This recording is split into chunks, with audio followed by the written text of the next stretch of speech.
Le capitaine Ibrahim Traoré prend la décision pour la population de Burkina Faso de sortir dans l'esclavage de francs CFA. Ibrahim Traoré déclare que sa population ne doit plus dépendre des pays européens, l'Amérique ou du Canada pour la cause de dollars. Le capitaine Ibrahim Traoré déclare que le Burkina Faso doit fonctionner en dollars. Le Mali et le Niger. Monsieur le président Ibrahim Traoré, tu es le meilleur président que l'Afrique veut. Si tous les présidents africains pouvaient devenir comme toi, l'Afrique va devenir comme l'Amérique. La récente approbation de la nouvelle monnaie des pays de l'Alliance des États du Sahel, AES, par la France marque une étape significative dans l'évolution économique de la région.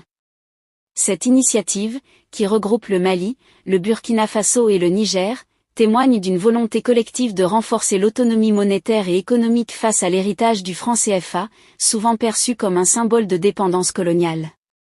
L'AES a pour ambition de créer une monnaie qui non seulement facilitera les échanges commerciaux entre ces nations, mais aussi encouragera l'intégration régionale. En mettant fin à l'utilisation du franc CFA, cette nouvelle monnaie représente un tournant historique, potentiellement capable de stimuler la croissance économique et de favoriser des politiques monétaires adaptées aux réalités locales.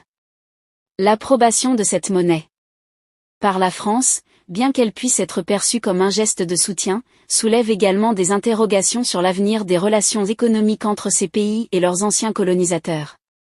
Cependant, l'AES semble déterminée à tracer sa propre voie, en s'appuyant sur des solutions innovantes pour répondre aux besoins de ses citoyens.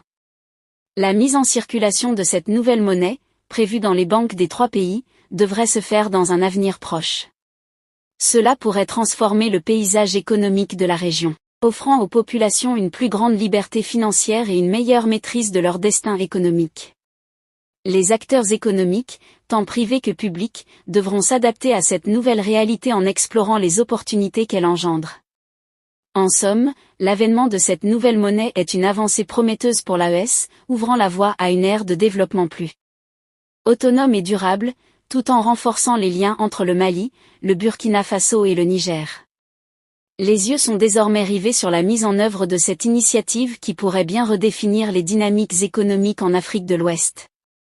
Nous vous invitons à partager vos opinions dans les commentaires.